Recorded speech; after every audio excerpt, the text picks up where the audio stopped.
Welcome to The Artist Recreates the World. I am with the best, the extraordinary Gladys Grauer. I got it. Thank you so much. Your name has been ringing in so many of my interviews, and I'm so happy to have you here. Ben Jones said to me, Gladys, you gotta get Gladys. She's the grandmother of all of Newark artists. So, how are you? I am fine. You look great. Thank you. So, where do you want to start? One of my central questions I always ask artists, what is art to you? Art is my life. Art is the way in which I express my feelings, my emotions, my anger, my joy. Art also is a culmination. What I do now is a culmination really of my whole life. Someone once asked me, how long did it take me to paint a certain painting? And at that time, I think I was 85 years old. I said, it took 85 years. Oh. Because you put yourself into a piece of artwork. You know where I'd like to start? It's very interesting. I've never done this on an interview before. I'm going to start with how I got this reputation of being the grandmother of the art of Newark and all that. I didn't start out that way. That is also a culmination of my early life.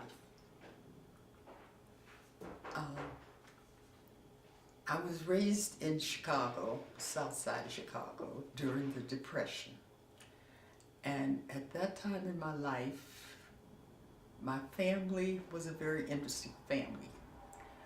They were uneducated. When I say uneducated, I can't think of any of them that graduated high school. My mother or any of the rest of my cousins, aunts, uncles, or any of them, because they were just second generation out of slavery. But they read. They read the newspaper every day, and my uncle, when he would come over, they would get into arguments over what's going on in Italy when Mussolini went into Ethiopia. My mother and my uncle had the biggest argument about it.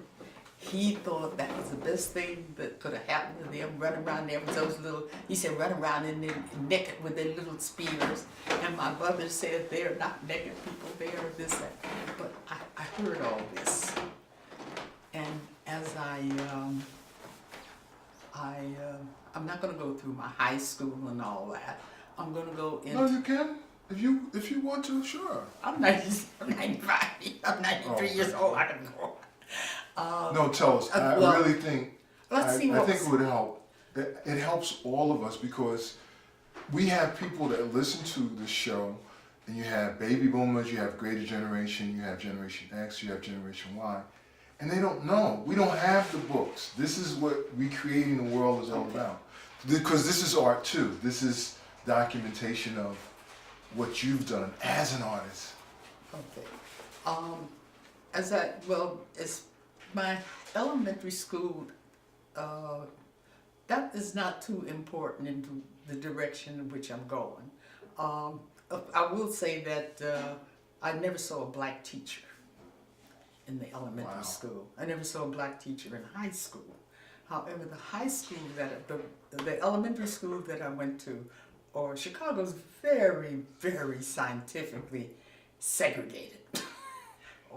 All black people live here. Someone could give you your phone number, their phone number, and you would know if they were Irish, if they were black, if they were Polish, or if they were Jewish, if they were rich, because that's just the way the city was divided up. So therefore, the only time I saw white people was the ones who came in the neighborhood selling door to door.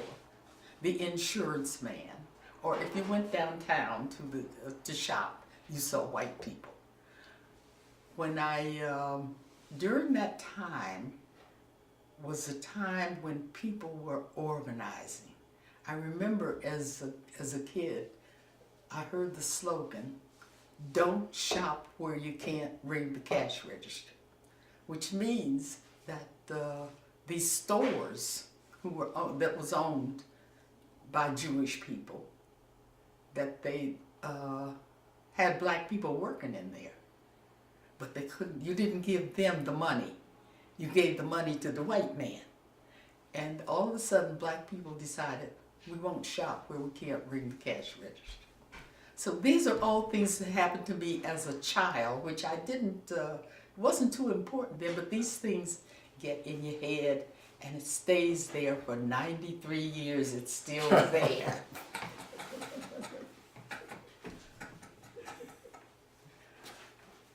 So from that's my early childhood memory of social issues. My next thing was when I went to high school. But high school was somewhat integrated, maybe 80%. But there was enough black kids for us to feel safe and secure and have our own back and forth. So we socialized with everybody else, but we had our own. When graduation, the girl who should have been valedictorian, she had the highest grades of any kid in the class, was a black girl. And somehow they maneuvered around and they maneuvered that Peggy Goldberg would be the valedictorian. Still remember that name, wow. Would be the valedictorian, and Clarnell White would be the salutatorian. Well, that was another thing that stuck in our little black heads, that things were not right. Then I went from there, I went to the Art Institute in Chicago. And at that time, there was a lot of radical youth. And it seems as though all the ones in the Art Institute were in one or some other radical group. I'd never met radical groups before. There was approximately, I say, in the whole Art Institute, the whole 4-year thing, there may have been 6 black students. So for the first time in my life, I met radicalism. And at lunchtime, they get into these debates. There was I'm going to name the organizations. There was the Hashemir Hatzair, which were the Zionists, labor Zionists. Even today, they differentiate themselves from the other Zionists. They were the labor Zionists. There was the Young Communist League. There was the Young Socialist League. There was the Trotskyites. And there was the Norman Thomas Socialists. And these people, at lunchtime, they'd have these arguments amongst themselves. And I was overawed. Wow. It was a whole nother world for me. And I finally ended up, they pounce on you. These kids are constantly recruiting and preaching. And I ended up with a group CORE. That was CORE was a group that was formed on the campus of the University of Chicago. It was Norman Thomas Socialists. No, they were young Methodist ministers. Wow. And they were the ones that formed CORE. And finally, I don't know how, I think I was in the Glee Club, and one of the CORE members was in the Glee Club, and he used to talk to me all the time. And he finally convinced me to go on a demonstration with him. My parents didn't know all this, by the way. They sent me to school to learn, not to do this stuff. And I went on, and I remember it because it was terrifying. What they were fighting against was restricted covenants. That's where black people cannot, where you can't buy a house. You can't, restricted covenants is that you only sold to white people. Mm-hmm. And the other thing they were demonstrating against was restaurants that wouldn't serve black people. I'm laughing because as I think about it now, it was such a terrifying thing for me then. So anyway, I go with this group of white kids to this restaurant. And we go in and we sit down. I don't know if I don't know if you can get the feeling that I had then. I was terrified, but for some reason I did it. And we sat down in this restaurant, and the man came over and said that he called the police to come and put us out. So when the police came, we left, and I was so relieved because, in Chicago you learn not to like them. You learn to be afraid of the police too. Not now in 2016. We're going way back to 1941 and 42. I was scared to death. I didn't trust policemen. So anyway, once they came and we left. So that was my first experience. I won't go on about more because I went from one thing to the other of learning how to do a demonstration. I learned a lot there. I wasn't trying to be an organizer or anything, but as I said before, as you travel through life, things come in, it happens, some of it sticks with you, and some of it's not important, goes away. Now this is important because these early participations in demonstrations and listening to all this talk about what should be, how the world should be, has an effect on you, and that is what you'll find a lot in my artwork. Yes, I hear that. I mean, I went to that to tell you that is where I went. Also, those days, I went to school and I learned and I finished school and all that, but these things also were things that helped me get the reputation of having the first art gallery in Newark, of being the grandmother of the art in Newark. Those were all things that I learned during that period of time. How do you get people together? How do you actually do this? And let's see, where should I go from there? Well, what I like, go ahead. What I like that you told us is that, the social activism is at the core of what your art has always been about. And it comes from the injustice that it has always been in the culture. So that's where your art has been birthed and born. But it also gave you the tools to organize. Yeah, it did.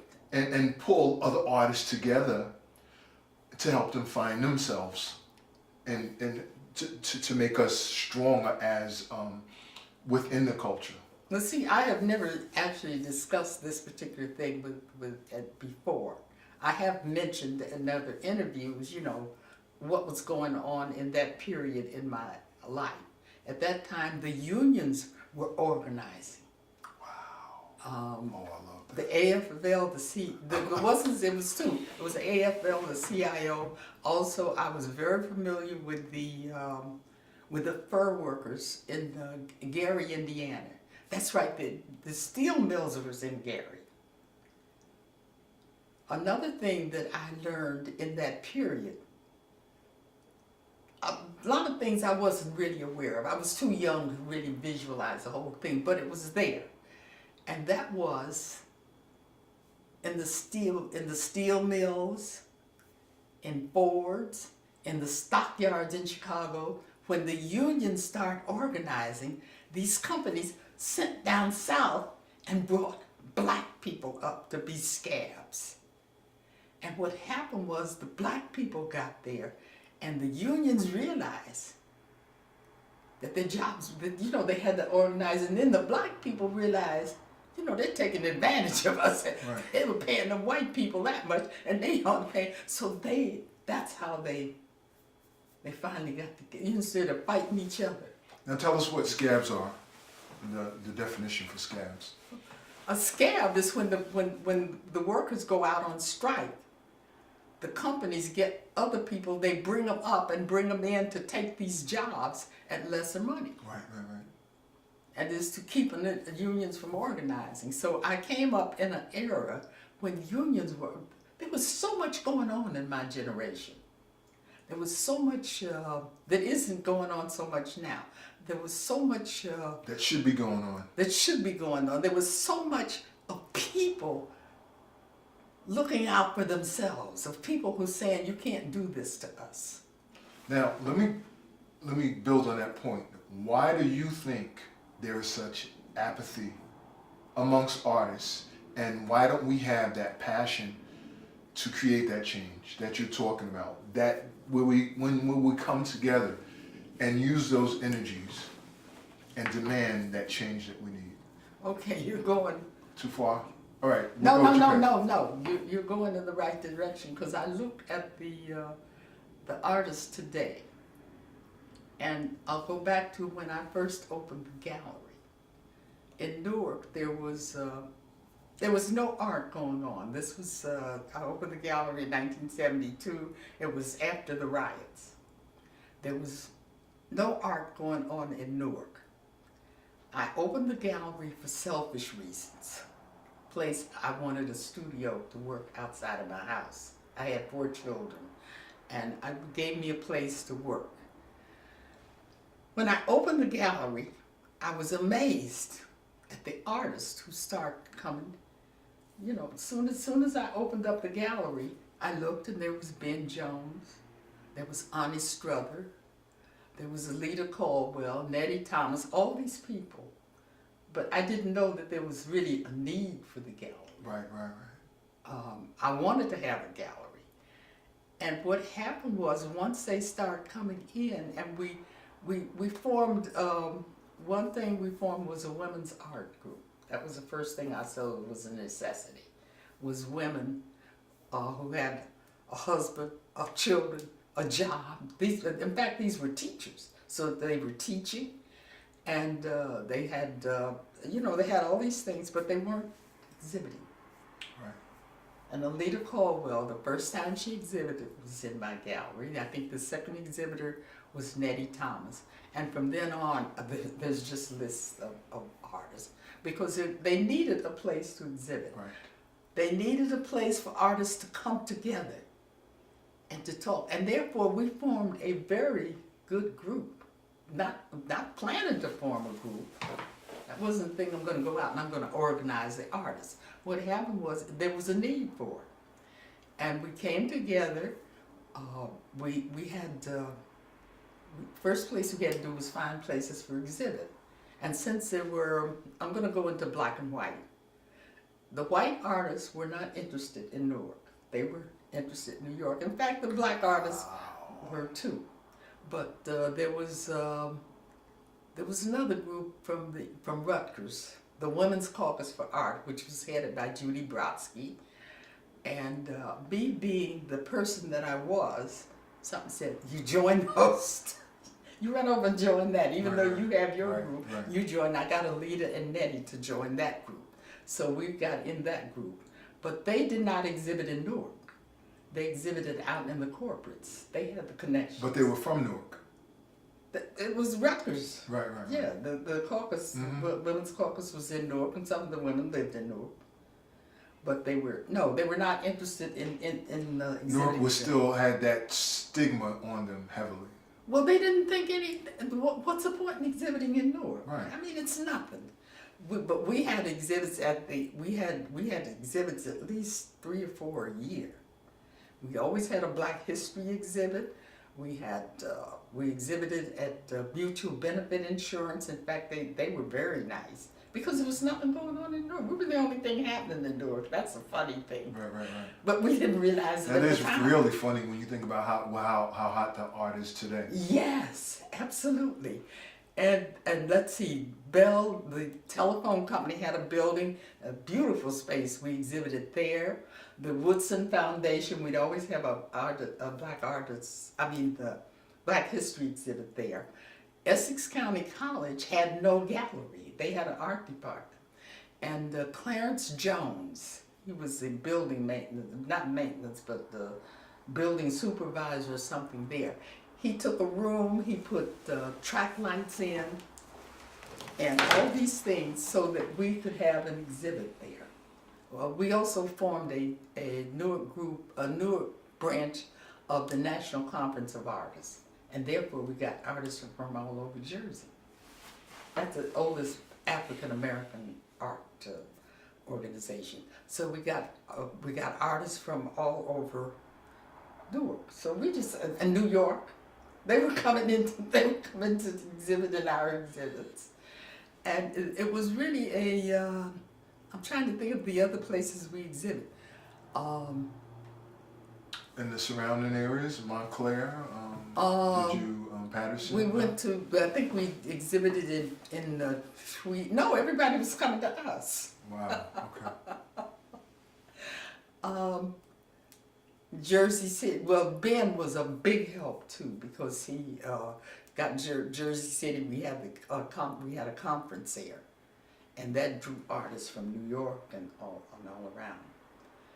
So actually, that was that was a really glorious day for us for art in Newark. But as I say, no art was going on in Newark. Let's say from 1972 up until the 80s. Now another person that has to be named is Liz Del Tufo. At that time, this is we're going into the politics of things. Okay, let's now. go there. That's a good Let's place go to go. there. As I say, my early training of organizations taught me to go in these directions. Peter Shapiro, I believe, was county executive, and Liz Del Tufo was, I don't know, their relationship is friendships and stuff, political. They formed a Essex County art and culture. They had never had anything like that in the county seat. So they formed that. Once they formed that, we were the only artists available to them. Isn't that great? we black artists were the only ones that were available to them. So we had exhibits at the county building, and then they had an area where the, I think it was the county police building or something, had a beautiful exhibit space. So we exhibited in there a couple of times. I can't think of all the exhibiting we did. And then Liz Del Tufo, during this time, she formed the Newark Arts Council. And therefore me, Alita, Nettie, and Dorthon, and a lot of other people were the first people that were on the board of the Newark Arts Council? Newark Arts Council. Wow. Right. Never knew that history. Yeah. Of course. So, yeah. So there was a heyday and the art went higher and higher and expanded and expanded. Absolutely. But what happened? What happened amongst the black artists? What happened? Well, that was, at that time, that was the unity of the black, but we were all as black artists working together. Each one, but whether they had their separate studios or whatever, but we were working together. Meaning that you communicated one another. Yes. Oh yes, everything. You all knew what each other were doing. Absolutely. What was coming up. And we worked together to plan things. That was the thing. Wow. The planning. When we wanted to form the New Jersey chapter of National Conference of Artists, I went to the Newark Museum and asked them for a space for us to meet. I heard about the story. I don't know if it was from Ben or Bisa. I think it was from Ben. I heard about the story. Because they had no art in there, right? No black artists. Yes, they did. But they didn't have a lot. What was not there? Now,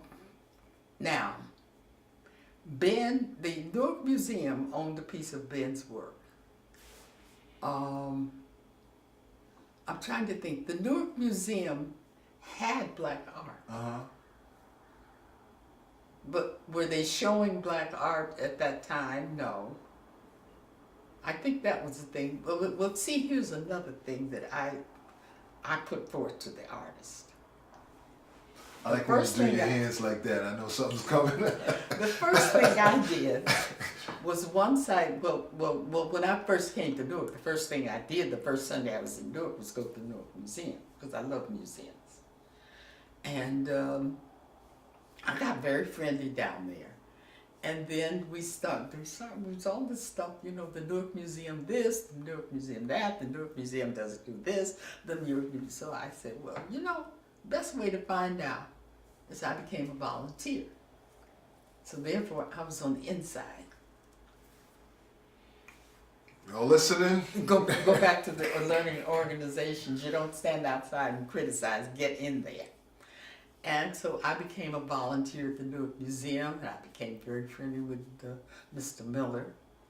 I found out in my relationships with him and being a volunteer, he wasn't racist. So what is the problem? You know, what was the problem? His secretary was a black lady who had been his secretary. She was her. Right hand. Yes, she helped him run everything. Yeah. So I knew that it wasn't that. I knew that he was genuine in what he did or didn't do. So then from there, I got another, Ben got me into another thing. And I'm going to mention Ben because at first I wanted to choke him. Somehow he met with Hubert Williams, who was the police director. Mm-hmm. And he tells me, oh, you have to meet Gladys Grauer. Okay, he's been doing this for a while, huh? And then he tells me, you got to meet Hubert Williams. I don't meet no cops. So he said, yeah, you have to be. I said, get set up an appointment with him. You meet with him. And I said, no, I don't think so. So then I thought, you know, back to my organization training. Right. You represent an organization, not yourself. So you may not want to meet with him, but for the sake of the organization, meet with him. So I did. And we had a nice talk. And just before I was leaving, he says, anything I could do for you? Mm. And I said, yes. I said, you know what? We would like to have an exhibit at the Newark Museum. That's the story I heard. And he said, well, that's no problem. He says, because the city pays the utilities at the museum. So he got on the phone right then and he called up Sam Miller. He said, Mr. Miller, I would like for you to meet with Gladys Grauer for an exhibit. That was that, so, sister. That was great. So then I also learned from organizations, you never go to a meeting by yourself for any number of reasons. You can be talked down, things can be said that you didn't say and stuff like that. So you always have, you know, a committee with you. You're teaching us now, yes, we're listening. Oh, you always have a committee with you. So Alita and I went to the meeting and we decided before we went that we didn't know anything about curating a show. We didn't know we were dumb when it comes to that. So anyway, we go in, we meet with him, and he says, oh, it's great. Oh, Gladys, yeah. Oh, sure, you can have an exhibit here. You know, just get the artists together, blah, blah, blah. I don't know how to do that. No, I love your honesty because people don't understand. We don't always know what the end result is going to be. But you have to follow that intuition that this is someplace you need to go, something that you need to do, especially if it relates to the art, and especially if it relates, more importantly, to your people and what we need to do, you know, in the country and the city.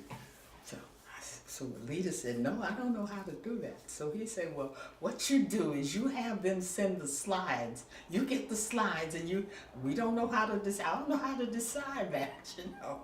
So it ended up, we maneuvered his art curator to curate the show. Wow. It's a beautiful show. And then after we do this, we got to go find the art. We got to find some more artists. Right. We just had ours from around here. So I got in touch, somebody put me in touch with, well, I knew Rex Gorley. So Rex Gorley put me in touch with the person that was in charge of exhibits at Trenton Museum, Wally, oh, I can't think of Wally's last name. Anyway, when we approached him, he was so excited about it. Oh, he was so excited about it. In fact, he put a piece of work in the show which was fabulous. He hadn't painted in years. See, this is another thing that happened with our organization. We reached people who had not painted in years, but they were great artists. Wow. But they had taken other jobs and they hadn't really, you know, kept up with their artwork. And so therefore, we pulled a lot of artists. Once he got into this show, he's been painting ever since he went out to, I think he moved out to Texas or somewhere. And but anyway, this exhibit was such a great exhibit that when it was shown, the New York Times wrote it up. Wow. The Jersey City Museum asked for they just moved the whole thing. We didn't have to take down anything. They just brought their trucks there, moved the exhibit to Jersey City. So what makes an exhibit that good? Is it the energy of the artist? Is it the passion of the artist? Is it the newness of that art from these artists that haven't been discovered? Exactly. A lot of these artists were well-known artists. Mm-hmm. A lot of them were up and what was the exhibit was called? What was the exhibit? I can't think of it. Anyway, it was what it meant was the older are the established and new artists. Something established, new and established. That was the name of the exhibit, something like that. What makes it good is the quality of the work. The quality of that work was just unbelievable. And when I looked at it, I didn't realize how we got all these artists. But also, a great help to me was somebody named Russell Murray. Because he used to, he went with me. We went all down South Jersey. We went to visit other artists. He went to New York and I didn't do all this by myself. Mm-hmm. There were people waiting. There were people willing to do. Now today, we're going to go from that era where we were all working together, and we're going to go to this area. Now you have a lot of artists in Newark, and at that time, we weren't not that money. I think money is important, but maybe I was fortunate that my art did not depend upon money because I was teaching. I was making money teaching. Wow. So I could paint what I wanted to paint. I think when you get to today, I really don't know why the artists are not more united. And I guess, this is a different era, this is a different time, and there's a whole lot of things going on. Also, there's a whole lot of, how should I put it? Distractions? The money. Everybody's into wanting money. But some artists, I know artists, they have, Manny Azevedo has a wife, he has children, he has to make money. But so far, he has not let money interfere with his art. But the fact that he has to make money, he has to earn a living, I started to say that he doesn't have time to be organized with artists, but that's not true because he does. I mean, he cooperates with, various things. I really don't know what the thing is now. It sounds like, as I listen to you, it sounds like that the artists today are looking more at the monetary aspect rather than putting in the long time work in terms of if you have to get that 9 to 5 or if you have to do whatever work you have to do, whatever it is to make sure your family is taken care of, you do that. But you still have to have that place where you do the art over a period of time. You don't lose the quality, but you don't stop doing the art. It's not dependent on you getting more money to support that art. You just need to do the art. And I heard some other people say this: do the art for the sake of doing the art because you can do the art, and an opportunity will be made for that art to be. Yeah, I strongly believe that. That's an old school kind of thinking. I don't think we think that way because of the culture puts such a premium on getting funding, looking for grants. And I'm not saying there's anything wrong with that, but there's a difference if you spend 10 years doing the art without money because you're forced to create a certain type of product. Yes, to sell. Yes. something else I was thinking in Yeah, terms you gotta hit us of, in the head. I know you got some good stuff. no, not really. I think that business has, there's a business in art. There's a business, I don't know where this is probably, you can edit it out if you want. But I look at the Newark Arts Council, and there are absolutely no artists on the board. It's all corporates. When we started out, there was somebody representing music, Goldman, who was NJ-PAC, first director of NJ-PAC, he was on the board. Dorthon Kirk, who represented music, was on the board. Two artists were on the board. Mary Sue Sweeney from the Newark Museum was on the board. And there were some corporates also. But art was well represented. And over the years, I have watched the Arts Council go from artists, and artists became less important. I remember the last couple of annual fairs they had. Mm-hmm. Previously, they used to have this annual fair where where artists were invited to submit a piece, and these pieces were auctioned. Really? And somebody who did something got first prize. But anyway, art was the important thing. Art is less important now. Wow. I remember the last one I went to. I really couldn't believe it because they had asked. I think they just had a few pieces of art, and they had it in a separate room over. And they, from the podium, they announced that there would be a silent auction, and the pieces were back in the other room. So it has become secondary. Yeah. Now. Well, the visual arts have become less important. Mm-hmm. So but they do terrific fundraising. They do much better fundraising than we could do. I have to give them credit for that. Which goes Somebody to gave our point. us like $1 billion or something. We Yes. could have done as our group. Yes. Which goes to our point that there is the big emphasis on funding and the money for the artists. So how do we improve? How do all these people go into school for art? Some of these people who don't have the ability to go to school for art and they're so gifted and so talented, how do they improve?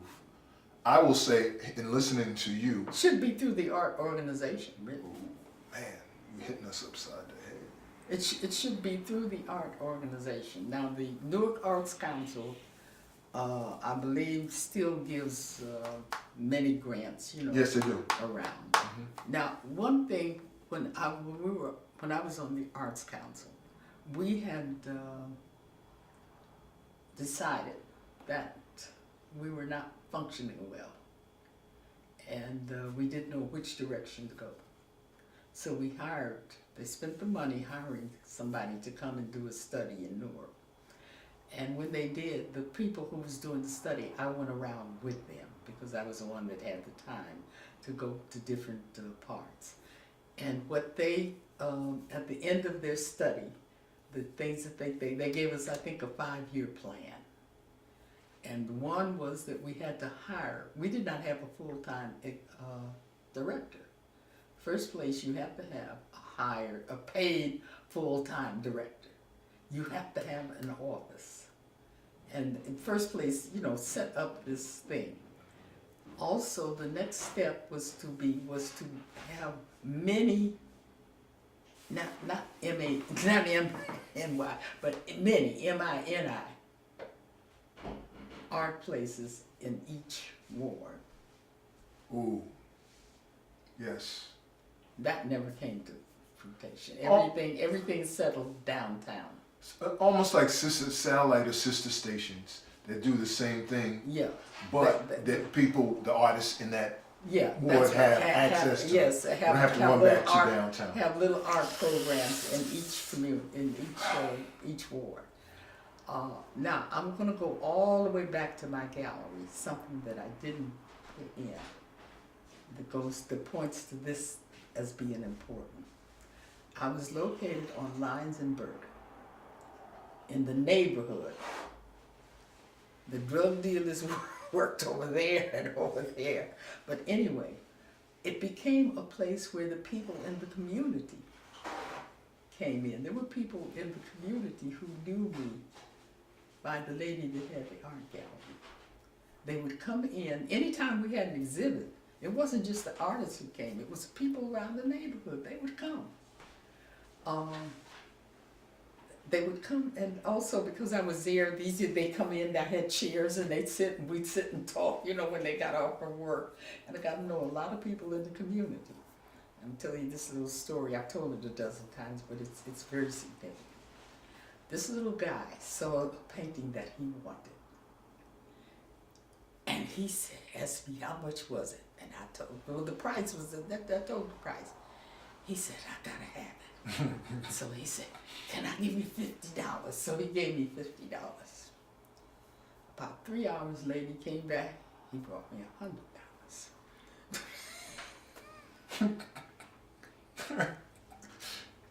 I mean, you know, I wasn't part of that. I mean, I wasn't part of the thing.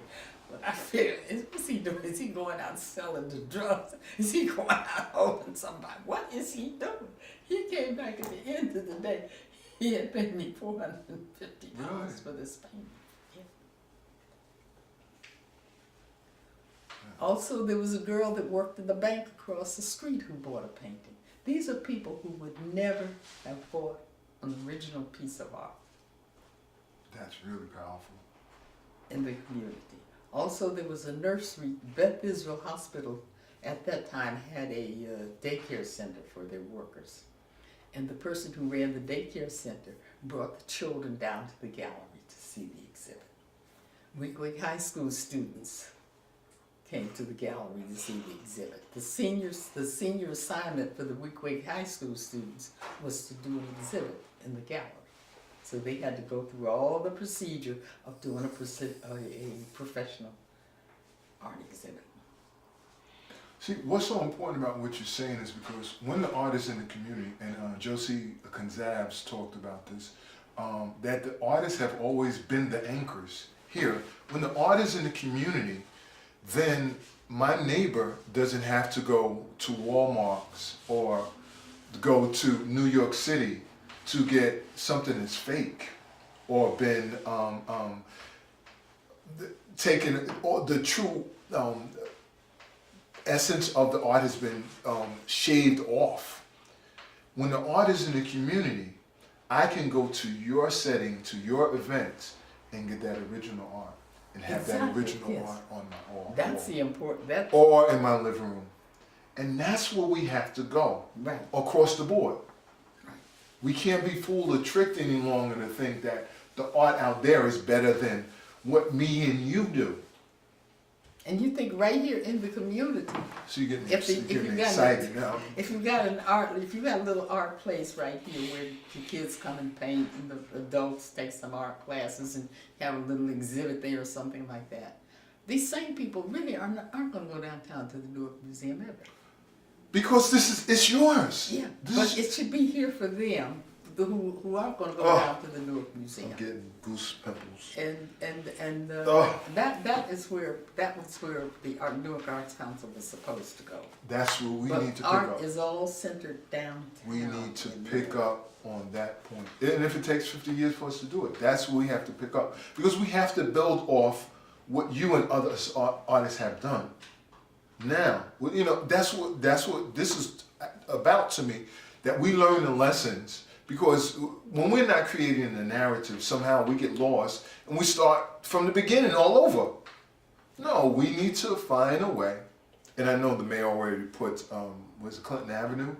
That building is designated for. Oh yeah, right.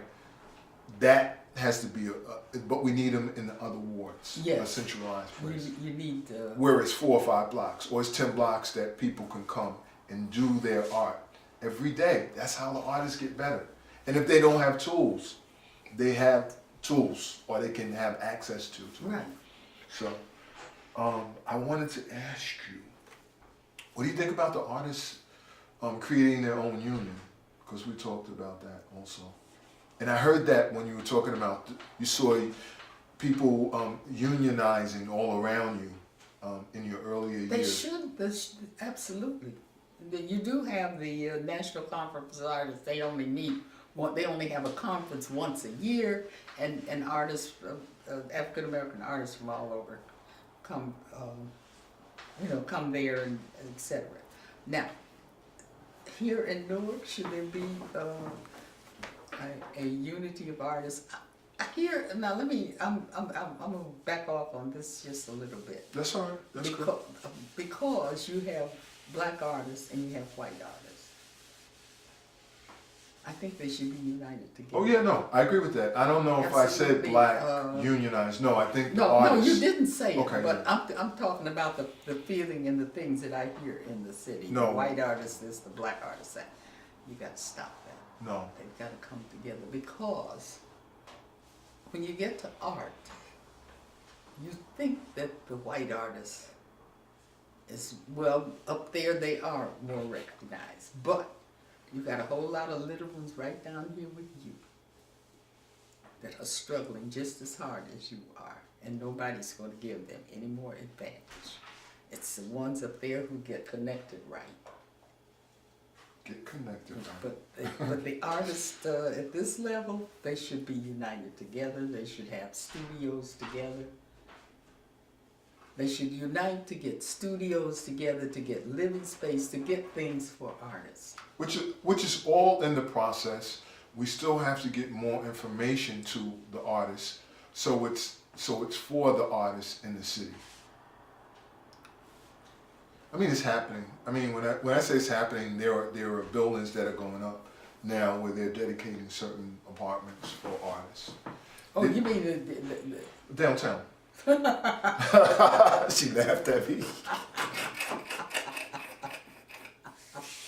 You mean the ones, the NJ Packer building?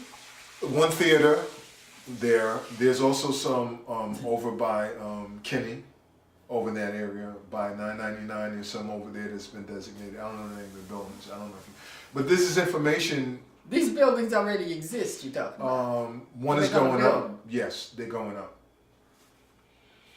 I know that they're going up. I know they're building for NJ Pack. Yeah, one theater is supposed to be up in 2018. Who can afford it? Artists, New York artists can afford it. Oh man. Okay, see. All right. I have to get back to you on that one because I don't have all information, but I was told there will be affordable units for artists to live in there because that's the whole balance. And I don't know if that's being said. What's affordable? I want to know what's affordable. I know I'm gonna have to get back to you. Where Anchor West lives now, they have studios there, but those things run $1,000, $2,000, anywhere $1,000, $1,500 a month. But this is what somebody should do. If you're looking at this video, we need somebody to be able to do the research and find out where are all of the artists' units or apartments that are being built, dedicated for 2016, 2017 to 2018, and put them on the website so we can find out. Basically, these artists need to meet together and draw up some sort of thing, a plan of what they want to do, and go at it.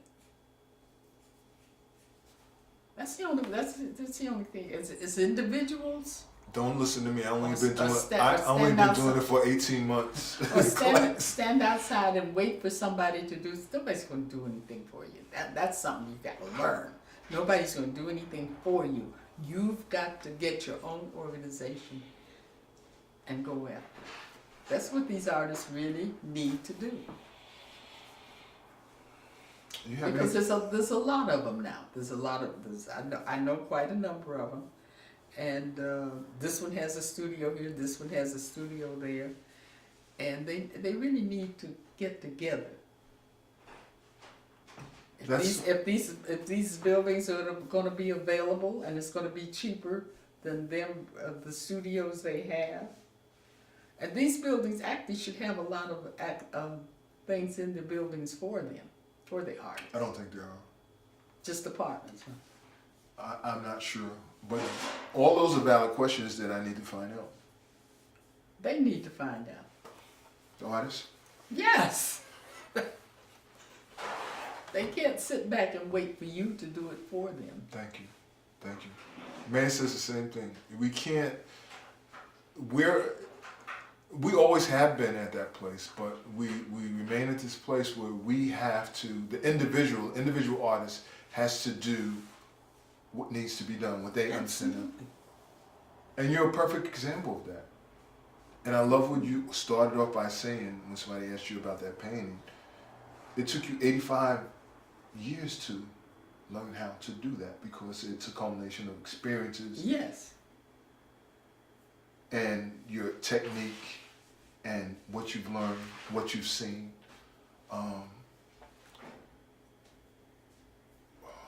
So I had one more question that I had in my mind. Is there anything else that you want to share with other young artists? Oh, this is the question I wanted to ask you. What are some of the questions that some of the other artists call you about and ask you about? Is there like a general question that you always get, like over the years? Being this person that has been around and known art. No, I don't remember. No.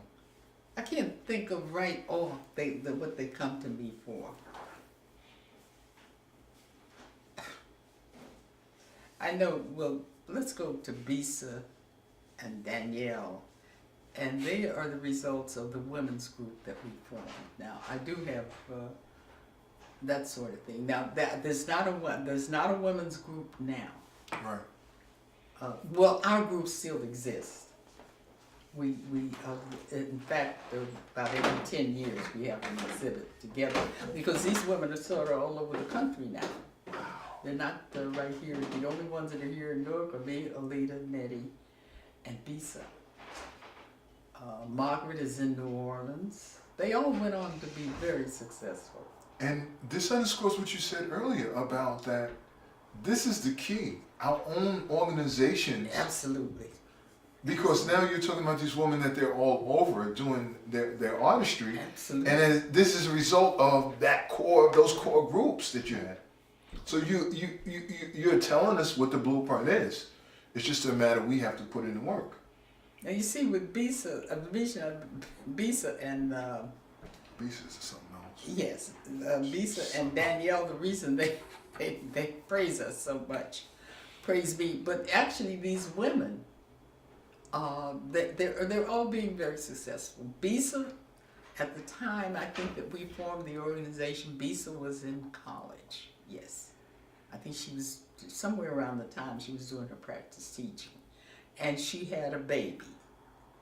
And she, we would recruit young women. So we recruited her because she was one who felt was going to need some support with a baby. Well, I think she had 3 children, baby and school and a job and all that. And so with her, with Danielle, she was a little young little girl when I met her. I think she was in high school, and I was her mentor. And we worked together. And when we got ready, at the end of the thing, you're supposed to have an exhibit. The mentor does an exhibit with the person. And when she told me, now she was in high school, when she told me what she was going to do, I thought, oh my God, I'm going to get, I don't know what they're going to do with me, I think, but I'm going to stick with her to do what she wants to do. What she wanted to do was she wanted to do this big plaster cast of a person, of a woman with her legs open and a baby coming out of it. That sounds like Danielle. Danielle, we're talking about you. So I said to myself, she has a right to do this. I don't give it. That's the art she wants to do. What they say to me. Right. I'm gonna let her do that. I agree. But so I think that's why the thing was that I stood. That nobody had the nerve to say anything about it. I love that because. But she had a right to do it. And we have to have a support group as artists to do the art that we feel that's in our heart. Right. Because otherwise, the culture, what's in our minds scares us out of doing that pure art. That art that jars people. Right. That art that shakes people. That art that makes people think. That goes in. That's the art we want. That's the art that changes. Yeah, and the thing of us working for acceptance is another little example.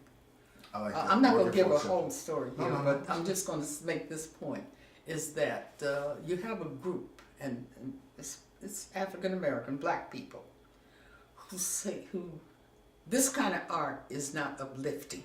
See, that's not anything political and all that stuff, and about black men being killed and all that sort of stuff. That is not what we need. Is art that uplifts the people. But you know what? We have to have both equally. We need art that uplifts, that gives us hope and stuff, but we also need arts that tell the facts, Got you. that tell how we feel, that tell what this society is doing to us. Yes. We need both equally. And somehow that's something that gets confusing with the artists. They want to do acceptable work. But you've got to have a group that supports art for art's sake. Got you. Got you. Thank you so much. Did I talk you to death? Did I help you? Did I say anything worthwhile? After it's over, I'll think, oh, I should have said this and I should have said We that. always do that. This has been beautiful. I love the way you went back historically, and I think it's important for people to understand that they need to be who they are, and whatever experiences set that core in them, for them to see the world, that they can accept that and embrace that and let that come through their art. You know, another thing I want to put I don't remember the year. I'm terrible on remember what years it was. Whether it was 2003 or 2009 or what it was. But anyway, I had two pieces in the art in the atrium exhibit. And it was, in fact, I had more than two pieces, but these two pieces one was to Mumir. It was a tribute to Mumir and a tribute to Paul Thier. He's the Indian who was on the reservation who supposedly killed an FBI agent. So they were hanging in the exhibit, and my Russell called me up. It was the night of the exhibit. Russell who? Russell Murray. Okay. He called me and he said, they took your two pieces down. I said, what?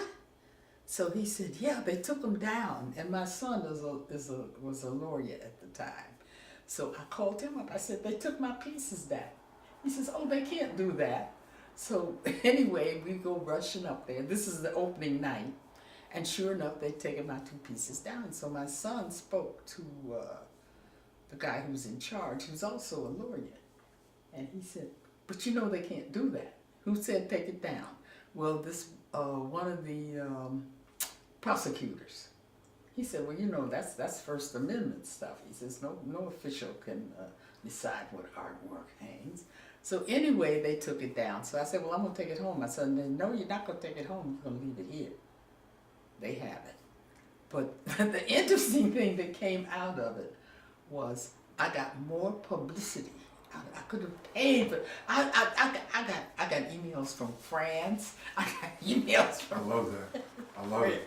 And what they did, what happened was they took it down, and then the freeholders and this is in Morris County, the Morris County freeholders or whatever they were, they put on a big newspaper thing, you know, the art, this, that, blah, blah, and that's what got it all over the world.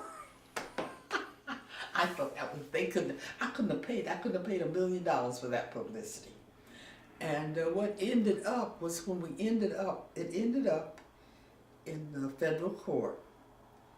Really? And, yes. The prosecutor said that they couldn't have art that was glorifying cop killers. Wow. Okay. So, it was very interesting because I was a female artist. What happened was the prosecutor who had said it, when we got down to the court, they sent the woman and they sent their lawyer, and the lawyer says to me, "Well, you know what? We'll put it back up, but this is the stipulation. You can't use his name. They're going to use this woman. They sent this woman down. She was in charge of the building, you know, maintenance or something like that. They said, you have to use her name and not his name. And so my lawyer said, well, then it wouldn't be a First Amendment. She said, this is a First Amendment case. And then, so then he goes back to the phone and he comes back. He says, well, all right, but he says to me, you have to sign papers that you will make no public statements. Oh, along the line of the art. So I said, well, you know what? I couldn't do that. I said, because right now, I'm just so excited so I can get back home and get on the telephone and call up everybody in the telephone. So I can't sign no papers like that. So then he said, finally they went back. He called up again and they said, well, all right. They would pay my legal fees and they would rehang the pieces. So my lawyer, now she was very interesting. She'd been a lawyer for 30-some years and she never had a First Amendment case. So she was very excited to have a First Amendment case. When we went in to the judge was a woman. And she was very glad. You know? And so I said they had to deal with all these women. And this one woman that they had, we're going to let her take the fall for it. Now the thing that upset me the most was one thing, I'm not calling names. I'm calling names. Was that the person who's in charge, whose exhibit it was a lawyer and he should have known better. He shouldn't have let them put it. And then the curator apologized, made a public apology in the newspaper for having hung the piece. And that was the thing that hurt me the most. That hurt me the most, that the curator would back off on their choice of art. You're also telling us that, I remember talking to Felipe Luciano when he was at Channel 78. And I asked him, well, when will the artist really be the artist? And he said, when they start arresting the artists.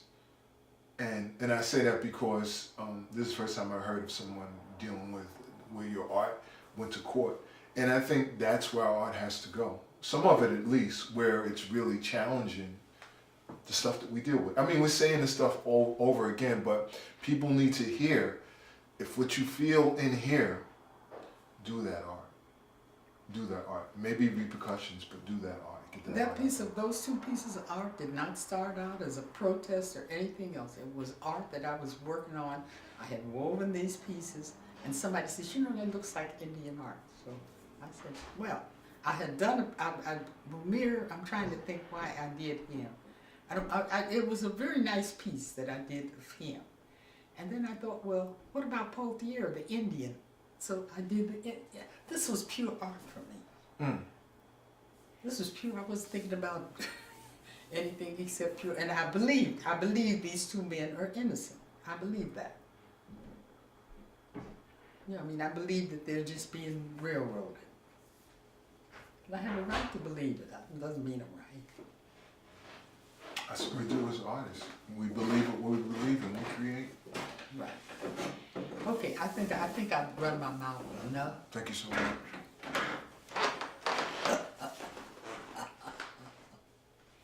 All right, Ben, we got her. Thank you for all that you've given all of us. And me too. I hope